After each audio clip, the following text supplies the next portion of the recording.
Hi, everyone. Welcome back to the Little Art Studio podcast. My name is Ashlyn McKibben, and I'm here today at the Renaissance Theater with Blake Aburn. And he is a brilliant actor here. We're based out of Orlando, Florida for this episode, and I'm going to let him tell you guys a little bit about himself. Oh, how fun. Thanks for having me today. Yeah, This is my thanks for first coming. podcast ever. I'm excited. I'm like popping so many people's podcast cherries. Oh, I fucking love it. Are we allowed to curse on here? Yes. Okay, great. Yeah. Do whatever you want. I love it. Well, thank you for having me. I'm super excited to be here. As Ashlyn said, my name is Blake. I'm an actor here in Central Florida, and I travel a little bit sometimes for work, but usually I'm just here. I work for the Renaissance Theater Company, which is an up-and-coming or kind of developing Central Florida theater company. I feel like it's pretty developed. It's pretty developed. Yeah, I was going to say immersive, actually, is the word I was going to use, Yeah. but then I did not use it. How old is the Ren now? The Ren is coming up on 3 years. Okay. We just had our 3-year anniversary, actually. The birthday party. The birthday party, yeah, it was 3 years. Nice. Yeah, well, we incorporated, I guess, 3 years ago, and then like the building itself has been like 2.5-ish years. So Okay. yeah, it's been crazy. We do a lot of immersive work around here, and you've been here since the start. Right? yeah, I'm a founding staff member, as they say. Nice. That's what some people's emails are. I refuse to put that on there. Mine usually says sent from iPhone. So how long have you been acting in general? In general, I've been acting, I guess my first professional gig was when I was like 11 or 12. I was in a production of A Christmas Story or A Christmas Carol. Sorry. Okay. And yeah, I've been working ever since then. I went to school for it in college. I studied at UArts in Philadelphia. Cool. And yeah, I've been acting since then. I started doing more plays a little bit older, but I've been a musical theater kid my whole life. Nice. Yeah, it's been a cool career to have. Yeah, and you're kind of like a triple threat moment, right? You do dancing and singing and all the... Well, I would put dancing very far back on the list. But yes, I do some dancing every once in a while. Yeah, triple threat, I guess you could say. Singing, dancing, acting. I would put acting first, then singing, then dancing. Okay. We work in a nice big theater, so if you hear noises in the background, Oh it's yeah, from... we're in an active space right now, so I'm not too worried about it. I don't Okay, think it'll good. come out very much. I made myself a cocktail for this, by the way. Yeah, I need to do like an official cheers, maybe. Yeah, for we should for the cheers. video people. Cheers, It's a nice baby. sound. Cheers.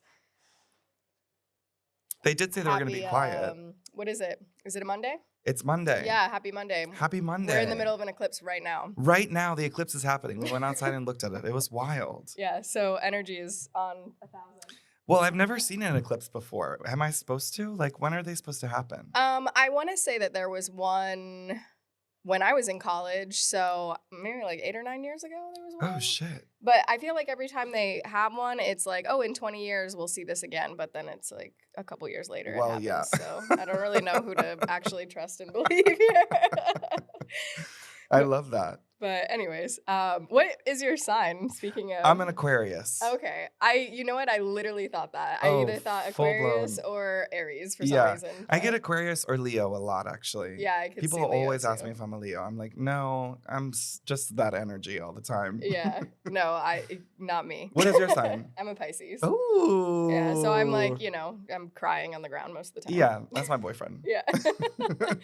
But Pisces are, we're fun. We match people's energy pretty good. Oh, so. absolutely. I'm not a huge into signs, but I am a little bit into them. Yeah, you can recognize. I can recognize a good traits. sign, yes, when I see one. All right, so I want to get into you guys basically having this big moment going to New York City. Oh my God. Do you want to tell the people a little bit about that? It's kind of crazy. Yeah. Okay, so a couple months ago, I was on this trip, a work trip with my boss, Donald, who is your uncle. Yes. And we were in Atlanta with our boss, Chris Kampmeyer, it's Chris and Donald are the founders of the theater. We were scouting a place to potentially do Nosferatu at a different area. We do Mhm. a Halloween show every year called Nosferatu, and it's wildly successful, and people are obsessed with it in It's town. amazing. It's unreal. I do get recognized a lot as the Nosferatu, so I do call myself that, but nobody else does. Yeah. I would definitely own that.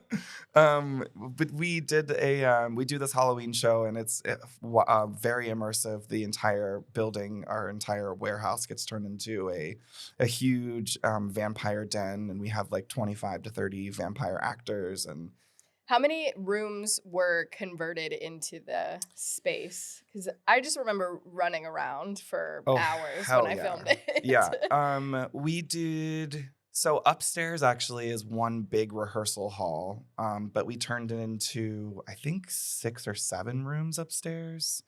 Yeah, it was a bathroom, a kids' playroom, an office, a bedroom, a secret There was room, definitely a sex a dungeon. sex dungeon. Yeah, I think 6 were And upstairs. then like the garden The garden downstairs too. downstairs, yeah, so it's probably around 12. So cool. Yeah, and these are usually our, like, workspaces, so, like, our office gets turned into, like the dressing room, actually, that's where our office is, but that's kind of the only safe space that we get during Nosferatu.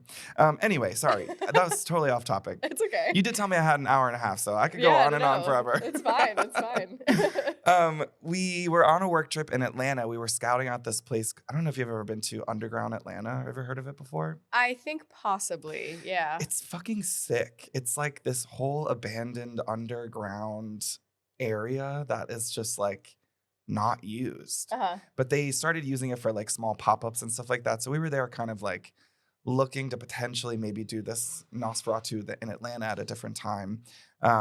And my boss, Chris, said to Donald, I don't know why we're thinking of doing this. We should be doing From Here, which is our musical about downtown Orlando or just Atlanta in general. And it's a really beautiful story that we've been developing over the last 5 years, and before even the Ren was even a thing. So Mhm. he was like, why don't we just take that somewhere else? And Donald was like, don't fuck with me because I'll do it right now. Like I'll start contacting people. And he was like, we Yeah. should be contacting people. And so it kind of worked out in my favor for sure. But yeah, now we're going to off Broadway, which is kind of wild. We're It's doing very wild. It's very impressive. yeah, I mean, we're doing a 6 week run at the Signature Center in on 42nd Street and like 9th or 10th or something, right in Midtown Manhattan. And yeah, we'll be there for 6 weeks. We get there June, like middle of June, and we open around June 26th, 27th ish, and then Mhm. we run until August 11th. Yeah, so just in time for Pride. Oh, right in For time for Pride. yeah, We get for all the there. New York City people. Hell yeah. I mean, it is a show that's heavily based on the LGBTQ plus community. And we're kind of sitting on the set right now of the show where it's taking place. We're doing a run here in Orlando for, I think, like 8 weeks as well, I think. And then we get a little break and then we'll take it to New York. Yeah, it's a good practice run to do it here. Yeah, we've been workshopping a lot of stuff actually. We get the kind of the pleasure of being able to change things and rework things since we have Donald who wrote the script, and Mhm. so we're able to kind of like rework scenes that aren't working, and it's a really nice workshop of the show, and then we'll take a good clean finished product to New York. What is the difference in audience size from here to there? Here we are about 120, 130, I think. And in Okay. New York, it's around 200. Awesome. So it is a smaller space, just like ours. It's very intimate. Mhm. Actually, Donald has done a show in that space before. He did the Nymph, which New York City Musical Theater Festival. They Mhm. used to have this big festival, which is no longer exists anymore. But he did a show called Flying Lessons there, and Mm. in the same theater. So it's like a cool kind of full circle moment to be Yeah. coming back to do it there too. Yeah, no, I think honestly, I prefer shows that are that size in general, like Yeah. smaller, intimate. I love the interactive aspect of the Ren. It's Oh like yeah. To me, one of my favorite places to see any type of theater when Yeah. it's smaller and almost like cabaret style, where it's like, very Yeah. intimate and you're right here with the actors. And Yeah. I don't know, you can kind of catch those little moments in between stuff. And I don't Right. know, you see that they're looking at real people who are Yeah. doing this, not just like some grand production, but Correct. Yeah. you guys do the grand production. To me, Nosferatu was a massive production. Oh, I couldn't even Nosferatu is massive. yeah, that's one of the coolest things I think I've ever seen and filmed. It was just really impressive. What's wild about Nosferatu is it gets put together pretty quickly and Mhm. pretty like efficiently. And like we don't really rehearse a lot of there's a huge section of the show,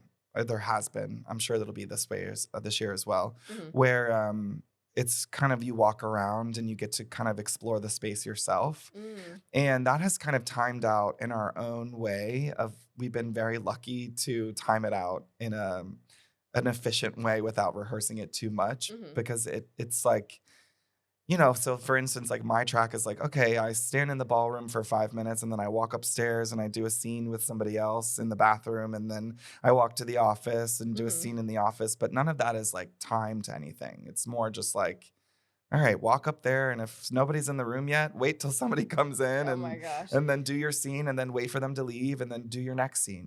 So Oh, okay, so it's okay. never been like timed that way, but it is a massive like undertaking.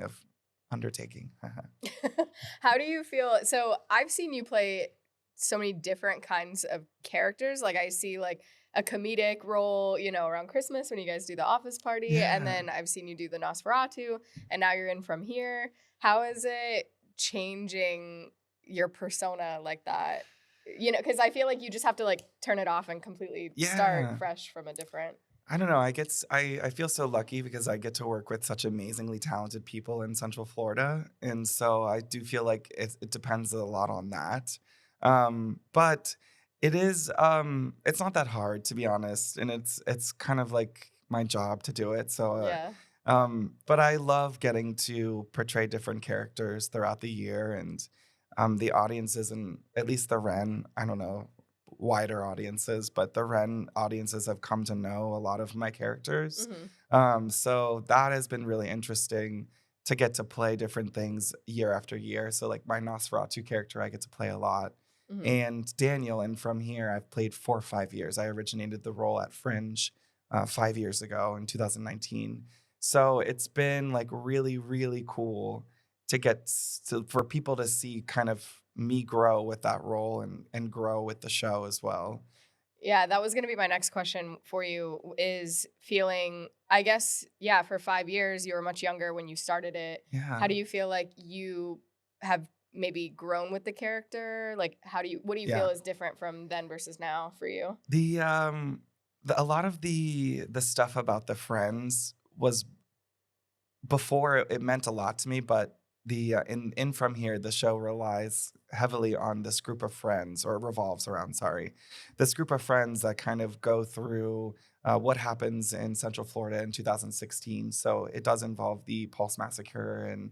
and how the community kind of reacted to that, and um, where we went from there. Where do you go from there is one of the songs from the show. Where do we go from here? Mhm. So it's for me, it's been interesting to my relationships with the people because there are some people who've been in the show for 5 years with me. Mhm. And, like my friend Justin, he's been in the show with me and played the same character for 5 years. And the woman who plays the mom has been in the show since the beginning as well. She missed one production of it. But so that has been the best part for me. And one of the most rewarding parts for me is to kind of get to grow with these people that we talk so much about how close we are as friends in the show, and it's true.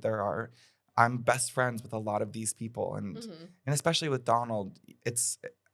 He has taken my career in so many places I would have never been able to without him, and so it's for me, it's really rewarding to get to do the show with these people, and um, that is the best part about it for me. Is Yeah. yeah, I love the community here so much. Like, it literally feels like family. I mean, Donald is my family, Yeah. but it feels like the rest of you guys are family. Like, when I walk in and everybody's like running around half naked, covered in Yes. glitter, like wigs are everywhere. Like, it's chaos and it's so cute. And I walk in and everyone's like, Ashlyn's here. Like, Yes. everybody comes and hugs me. It's just like the best feeling. So Yeah. I can't imagine just being able to spend, like every day here, every other day here. Oh, I mean, we are a huge family at the Ren, and that's one of the best parts about working here is the fact that everybody is family. Like there's Yeah. not a one bad apple.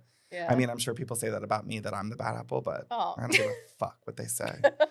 No, it is, and we fight like family too. Yeah. That is the other part that's nobody really gets to see is our staff meetings. We're like at each other's throats, and then we're like, all Yeah. right, let's go to Panera. It's out of love It's though.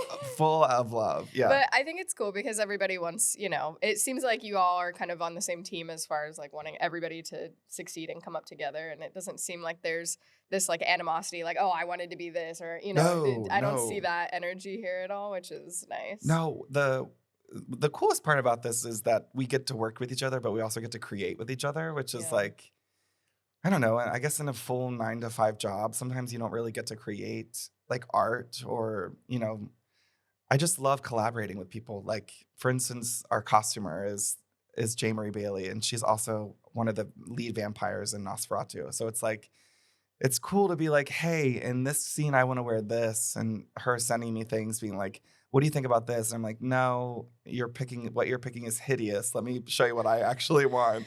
That's cool that you have the control of feedback though. Oh, absolutely. Because I mean, in some situations, I know I was listening to a podcast with Renee Rapp about her time on Mean Girls Yeah. in Broadway, and she said like she was really struggling specifically with the costume Yeah. design department because she was going through an eating disorder at the Yeah. time and was suffering with like how she was looking, and then Right. even the producers were basically like, we need to dress her different because she's gaining weight and all Right. this stuff, and she had no control over the situation No, not at whatsoever. all. They just like handed it to her and said, you're wearing this today Right. instead. And that makes you feel even worse when they're like telling you basically to cover your body and you have no choice. Absolutely. But it's nice that you have that like freedom and Yeah. exchange. And in a lot of settings like that, professionally, in professional theater especially, there are certain looks that you have to abide by. And Mhm. and I used to work for the theme parks.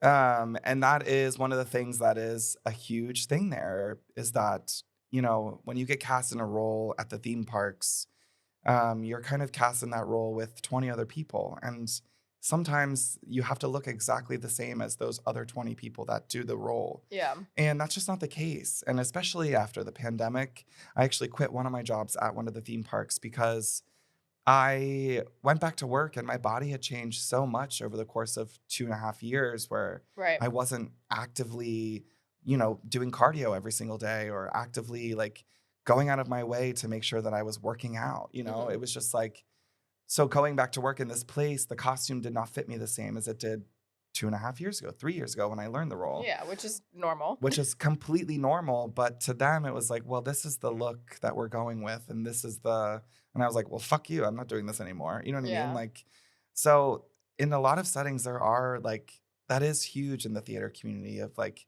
you have to look exactly the same as the other person that did this, or else, you don't fit the costume, then we're going to find somebody who does fit the costume. Mhm. And that's okay with them because Do you feel like that's something that's going to change in the future with like professional theater and oh bigger God. stages, main stage, I hope so. And I mean, I think we do a great job about it here at the Ren of like making sure that people feel really comfortable in what they're wearing and really like um they look their best self. Yeah. And for me, that's a huge part about my character process of like, all right, so I am doing this show and I want to look a certain way, but the character doesn't look this way, but it's me. You know what I mean? It's Yeah. me that's doing it. So I should feel great about what I'm wearing and what I'm looking like. Well, I feel like it also translates better into your performance if you feel good about yourself. Like if you walk out feeling like shit or Yeah. hating the way that you're looking, I feel like that would definitely affect Yeah. how I'm gonna Yeah. perform in a situation. Like, Oh, for sure, 1000%. And that's the beauty about doing a workshop kind of production, especially with From Here. Like my costume has changed 3 times already Mm-hmm. since we opened the show just 3 weeks ago. Mm-hmm. I've changed my opening look twice and another look once. And it's just because like we weren't happy with the way that the lights were hitting this t-shirt that I was wearing. It was like, oh, it just looks like I'm wearing a fucking t-shirt, you Mm-hmm. know? This is an off-Broadway production. I should be wearing a woven shirt, or Mm. something with a little more texture so the lights are hitting it and it's not looking like, he just pulled that from the Dollar Tree or something. You know what I Right, mean? And right. so that's the beauty of a workshop too. And we're really very fortunate for the Ren and with From Here to be able to workshop what we're doing before we even take it to New York City, which will be a final like polished product, Right. which is a beast because then we'll be doing it 8 shows a week, whereas compared to here, we're only doing it twice or 3 times a week. Mm-hmm. We're big on the weekends here. We do stuff for shows. We do usually Friday, Saturday, never Sundays. Sometimes we do Sundays. We Yeah. just have like a younger crowd, and Sunday matinees are just like not our thing yet. Right. Well, and then, a lot of people have to work on Monday, and you guys are pretty after party heavy Oh, here. hell yeah, we're So, after party heavy. That's one cool thing about the Ren is we do an after party pretty much after every single production that we yeah. do here, whether it's we're doing one for From Here. It's called The Afters.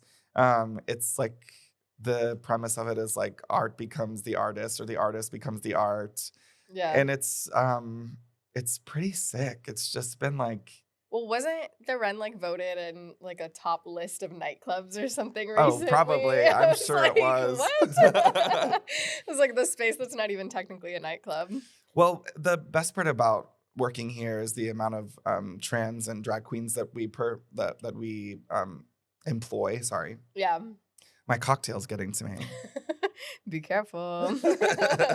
We employ. I think Donald he looked it up the other day, and 15% of our employees are trans, which is like unheard of Right. in a community like Orlando or Or just in in a general. corporate setting. In a corporate setting, that's what I was looking for. Yeah. Yeah. And we love our trans performers here. We really take pride in giving them a place to be and giving everyone a place to be. Unless you're an asshole, then you don't have a place here. Yeah. But yeah, that's our number one rule. Don't be an asshole. Yeah.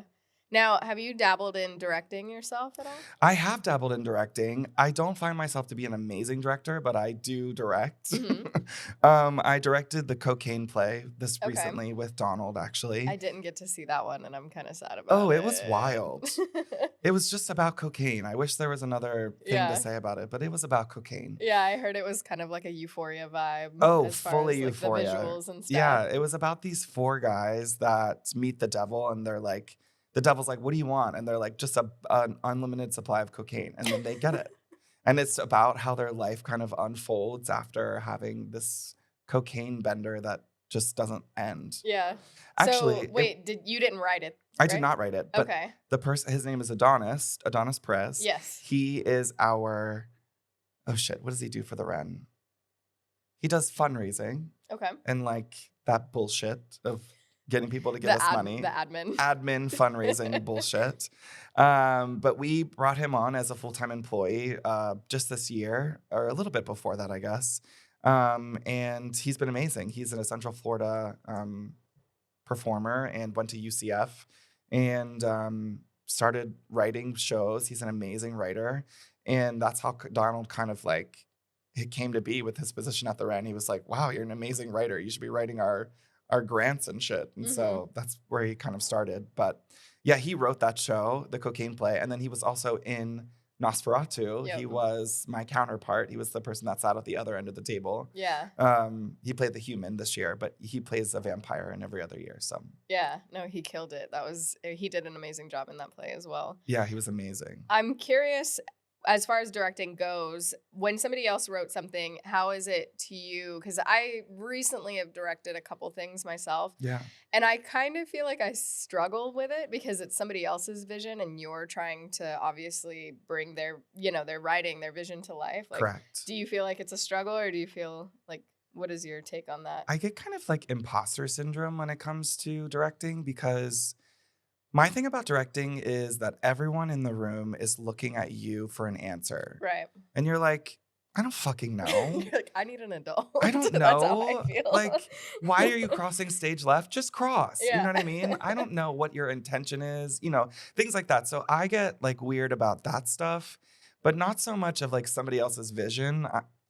The beauty of theater is that people write these lines down in a book for you, and they write these songs out for you, and then they're just like, go play with it. Yeah. And so like that is the cool part for me, is getting to create and like figure out what's going on, and try to understand what the writer wanted for this scene, and like especially the emotion behind it. As an actor, you're always looking for, why is Daniel feeling this way and from Mhm. here? Why is he a hothead? Or, so like for me, that's the cool part, is getting to understand what the writer wanted from that. But yeah, I get why you are like that. Yeah, yeah. No, I think it's hard. I did a project recently that was like very collaborative. So it Yeah. was like multiple people directing, and I was the one filming, I was the one editing, and the directing part of it I felt was definitely the hardest, because I was just like, oh my God, I have to make sure this is exactly what they see Right. in their mind when they made this, Yeah. and to me it's just like a skill that is super impressive. So you guys run different nights here. Mhm. Today is going to be Music Mondays. Musical Mondays, Musical baby. Mondays. It's my Yes. baby. That's your project. It's my baby from the Yeah. beginning. Yeah. So tell us a little bit about Musical Mondays. So Musical Mondays, okay, here's the real story behind it. So Donald likes to take credit for Musical Mondays. Uh-huh. But he had a whole photo shoot where actually he was like in front of the Musical Monday sign, and I was like, I can't believe you did that. Uh-huh. Because bitch, you did not come up with Musical Mondays. I can't wait for Donald's episode. You're just gonna like bust in the door. I'm like, give me that microphone. I came to Donald and I was like, I want a job here at the Ren. And we had talked about Musical Mondays before, because they used to do it in Central Florida, like, I don't know, probably 15 years ago. They used to do a Musical Mondays here at the Abbey, I'm pretty sure. Mhm.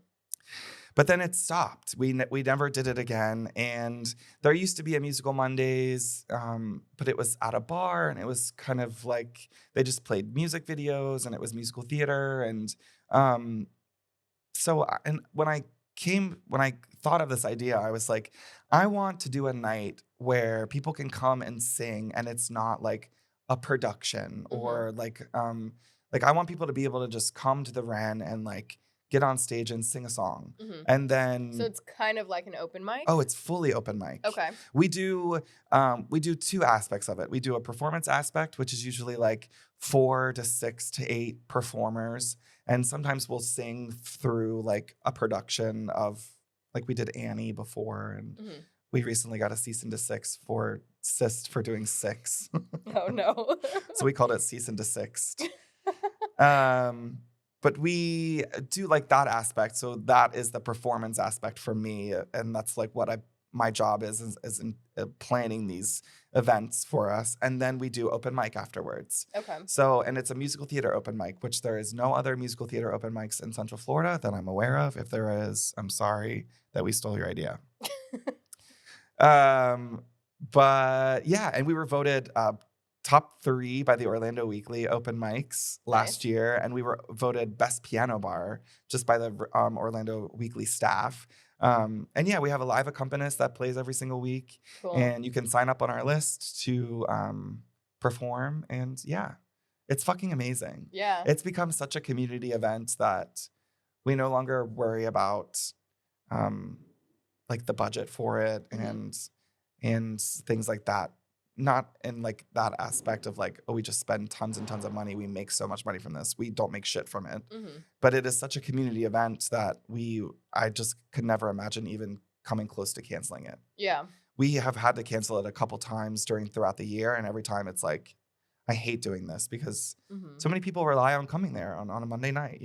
This guy named Keith, he performs every single week at Musical Mondays. He's up to his 92nd or 93rd performance at Musical Mondays, which is fucking wild. Yeah. And he didn't sing before this. Wow. He played an instrument. I was going to ask if you've discovered people for like casts and stuff like that out of Musical Mondays or any of the nights that you've done. Oh, yeah. That's where I get a lot of my talent from, is when people show Okay. up to Musical Mondays. Or I'll be like, hey, we're considering you for something. You should come sing at Musical Monday soon. Nice. Like a mini audition. Yeah. It's Cool. like, it's really like where I've gotten a lot of people from.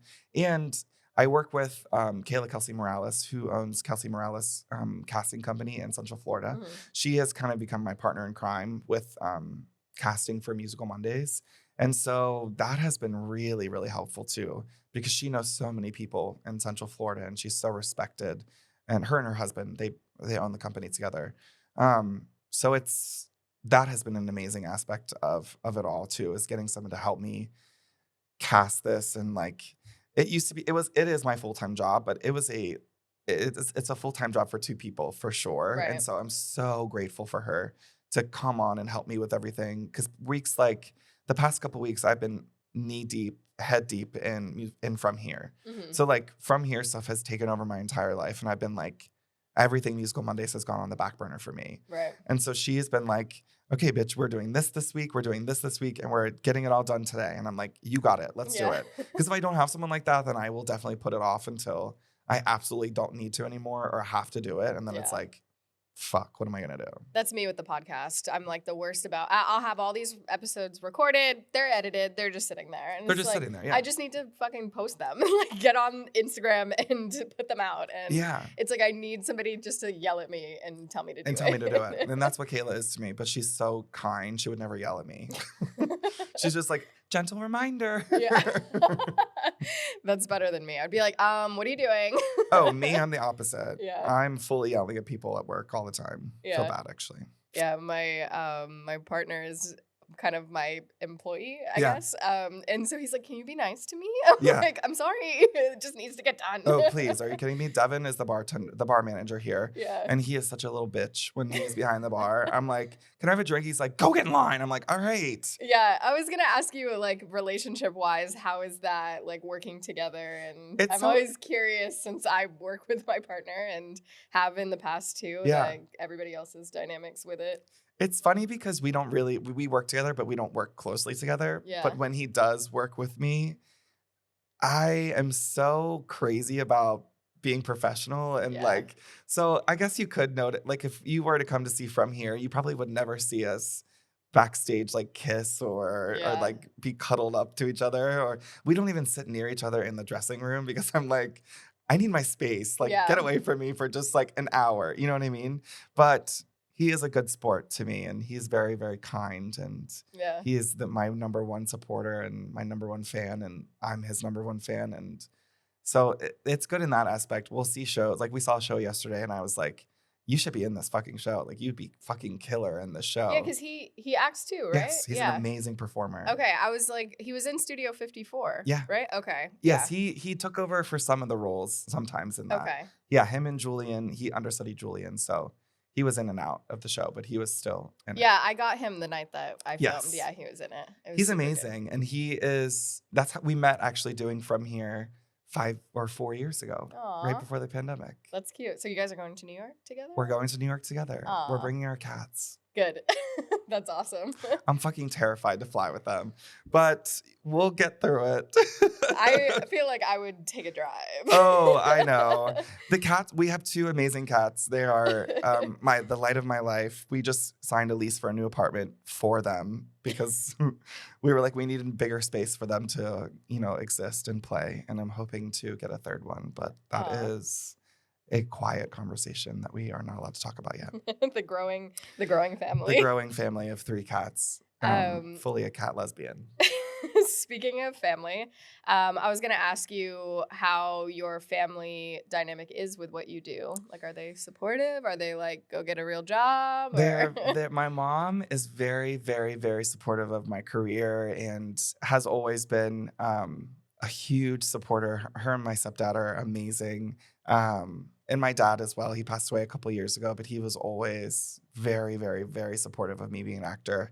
The one thing that my life has kind of changed in the best way is when I was younger, I was always such a go-getter that I would miss family vacations. I would miss big family events. I would miss a lot of things just because I was like, I'm in a show. I can't miss the show. Yeah. And that changed for me a couple years ago. My sister got married, and I was in a Nosferatu the first year, and I was Mhm. like, this is when my life has to kind of change, and like I have to start thinking of my family in that aspect. Yeah. So I've stopped ever since then. When there's a big family event, I will miss a show, which is wild for me. Mhm. It's only been in the last couple of years that I finally was like, fuck it. I should be going to my sister's wedding. You know what I Yeah. mean? Like, I don't need to be in every single performance. Of course, I tell people what I'm missing because I do feel like some people come to see me in things and Mhm. that's okay. And And obviously you have like an understudy who's there to cover you when you need them. yeah, Okay. I do have like a universal understudy. Her name is Kendall. Okay. Kendall Leamy. Thank you so much if you're watching this. She kind of understudies for me a lot. She takes over from or musical Mondays for me sometimes. So does Mhm. Cherry Gonzalez. She's amazing as well. And yeah, they have definitely helped me be able to miss things, which has been really, really helpful. And also, as a gay person, I've got an amazing chosen family that I've kind of like put together the Island of Misfit Toys, I feel like. Yeah. And they are forced to come see a lot of shows because of Donald as well. Yeah. Donald, who is part of my chosen family, is one of my best friends, is a huge advocate of making sure that his chosen family is at every event. Yeah. So we're grateful for that, and I'm very, very grateful for the support that I get through my chosen family and through my real family. Yeah. I mean, I think that's really important as a creative in general. I'm always curious about people's family dynamics because there's a lot of times, like, I remember being in a college for art, and the first thing that they did was basically bring everybody in and, kind Yeah, of let's go around the room, get to know each other. It was like this huge theater of art students, yeah, basically. And the principal or whatever, the head of the college, he was like, I just want everybody to raise your hand if your parents don't support what you're doing by yeah, coming here. And it was like the majority of the theater like threw up their hands, like, people want their kids to go on and be doctors and right, nurses and go be a lawyer, go make money and all this stuff. correct. But at the end of the day, it might not really be what makes people happy. And that's No, how people end up quitting their job midway, yeah, and they might quit their job from a lawyer to be a photographer and, right, go pursue it. But having that support, I think, is really, really important. yeah. And it's honestly kind of rare too. Oh, So, fully. My one of my best friends in the entire world, Michelle, she is a performer. She plays my wife in the Office Holiday Party, mhm. and she also plays my best friend in From Here in this version. Um, she went to school for musical theater and is an amazing performer. And then a couple of years ago, went back to school for like health administration, Yeah, and just like that's what she does during the day, and she performs at night. right. And so it is wild to see like what people choose and how they like live their lives after college and like how they make their art kind of survive is a really cool thing to me. Like her Yeah. art survives through working at a corporate job 9 to 5 or I 9 to 3 and never. then getting to perform at night. You know what I mean? Yeah. Yeah. I don't know how people have the bandwidth for that. Oh, Like, I don't she's amazing. She is a stepmom and is like doing her shit like all day long and like I don't know how she sleeps at night because she is yeah. like constantly doing shit. It's amazing. Yeah, I have a lot of friends that work in like the night realm, of Yeah. entertainment and stuff like that. And, they'll work these long ass days at Yeah. their day job and then go and work like almost all the way through the night and Right. then get up and do it again. And that's their life 6 days a week. And Yeah. I don't know. I feel like I do one thing in the day. I'm like, okay, it's time for a nap. Well, back in my 20s, I used to be able to do that shit. Yeah. Back in my 20s, I worked at Forever 21 or Forever Bleep, if I'm not allowed to say that. They're not They're sponsoring not this. sponsoring us, bitches. They should be. They literally should be. They should sponsor my entire fucking life, the amount of shit I did for them. I worked for them in the mornings from like 4:30 a.m. until like 1 or 2 p.m. Okay. I would go home, take a nap, and then I would work my theme park job from like 4 until 7. And then I would come and do rehearsals at night for theater shows that I wanted to do for Yeah. free. And that's how I kind of like survived. And I was not seeing any friends other than Yeah. people that I was doing shows with. I was not seeing family. I was not like doing really anything other than what I was supposed to be doing, which was my jobs, So like I get it. That life is fucking hard and I'm so grateful for the rent that like pays me to get to work Do what you love. what I love and like be able to come into work at 1 p.m. and film a podcast and then Yeah. do musical Mondays tonight is fucking cool for me. Yeah, I remember in college I was the same. I would work like my retail job and I would be, up at 7 a.m. and I would have already been shooting like at sunrise Yeah. for my assignments and Yeah. then go to work and then work all day and then go to class. Right. And then after class I'd be in the dark room until midnight and Yep. then do it all Do it all again. again. And it's like I was running on 4 hours of sleep maybe a day and no days off. No, like the no. entire time through college, like not a day off. Not even close to having a day off. Yeah, it was like I would go to work and then my day off would be like, okay, I'm gonna skip class, and that would be like the most relaxing hour of my life. Yeah. But College was a rare thing for me because I went to a conservatory college, so I was performing from 9 a.m. until 9 p.m. pretty much every single day. And Yeah. so like I didn't have time to have a job in college. yeah, I couldn't. I was doing something at all hours of the day. yeah, So like I was fucking poor in college. I was surviving off my parents sending me like $50 a week, be Right. like, I'm sorry, this is what we can afford, yeah. Shit, that was wild. I remember coming to like I don't know the end of when you get your first paycheck or whatever, and then you Yeah. have like $30 Yeah. left over after everything is out. I'm like, I don't know, but I feel like at that time it was stressful, but it was also probably the least stressed I've ever been in my life. Oh, absolutely. And it's like, I guess when you don't have anything, you don't care Oh, as no, much. yeah. Like, it just is what it is. You just don't have it, you No, know? I couldn't believe that I was complaining about having to go to like a voice lesson for an hour and a half, like Right. in college. Yeah. Like, I can't believe that I was complaining about having going to acting class. Like, get the fuck out of here. Yeah, yeah. Yeah, I remember like we would have to do these projects that for like visual arts and stuff, and it would be like, okay, you have to spend 80 hours on this painting, Jesus and it's Christ. like I don't even know how I did that back then. Now that would make me crumble. Like I would be Oh. in the fetal position. Oh, rocking back and absolutely. forth. I'd be like, who the fuck has 80 Yeah. hours, by the Yeah. way? That's 2 weeks of work. Yeah, literally. No, it's insane. But yeah, no, I'm super excited to see from here. I hope I can make it to New York. I hope you can gonna, like, stay at my I'm Airbnb gonna with be the like, cats. sleeping on the floor. No, I and- have a bed for you. I have a pull I'm out. gonna be like with my camera gear, like all excited, like in New York. Yeah, I've made it. Yeah, we're excited. It's gonna be kind of crazy. We the cast is like really stacked and amazing, and everyone is really jazzed about it. How many people are going? Cast wise, there are 13 of us that are going, or 14, Okay. 13 or 14. And then staff wise, it'll probably double that size. So probably around 30 people from Central Florida that will be like traveling up there Awesome. to work, which will be insane. I'm really excited. Yeah, it's kind of insane that we'll leave this place for 6 weeks. Yeah. I mentioned it earlier, but my partner and I, we just signed a lease for like a brand new apartment, and it's gorgeous and beautiful. And I was like, I can't believe that we're leaving this for 6 weeks to go live in a shoebox Yeah. in New York City, but we're going to New York City. So So it's going to worth be it. fucking worth it. But yeah, Yeah. yeah. So you guys are gonna be walking in the parade too, you said? In Pride? Yes. So cool. Oh my God. Okay. So our schedule kind of, when we get there, we open probably on that Thursday or Friday, Hmm. which is right before Pride. Pride is Saturday, I think, or Sunday. Yeah, I think it's the parade 30th. the parade is Saturday or Sunday.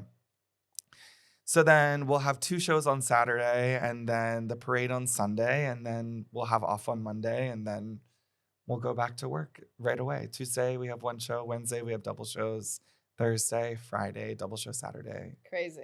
That's matinee awesome. Sunday. Yeah. Very cool.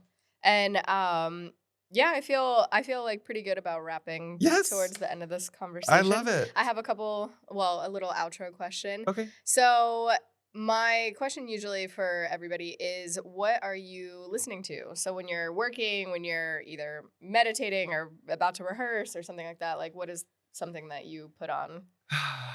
Cowboy Carter. Be honest. Yeah, I was like, be honest with It's us. Beyonce. It's always and will ever for always be Beyonce. No, I've been listening to Cowboy Carter a lot, and also Eternal Sunshine by Ariana Grande. Yeah, Those are my 2 right now that I cannot stop listening to. yeah, they're like good pick-me-ups. Oh my God. They're both amazing writers, and people can say whatever the fuck they want about Ariana Grande. This album is Yeah, beautiful. awesome. Well, thank you so much again for Oh my sitting down with God. me. This was really nice. Thank you for having me. Yeah, and I feel like I learned a lot about you. I haven't actually sat down and had like a full-blown Oh, I conversation know. with you. One time I so- drove you home, but that was it. I know, yeah. I'm like, who can I interview at the Me, Ren? baby. Yeah. So yeah, this has been a lot of fun. I will link your profile Okay. and everything that you do at the Ren. Cool. And yeah, this has been the Little Art Studio podcast. Thank you guys for tuning in. Yeah. And we'll catch you on the next one. See you around soon. Bye. Bye.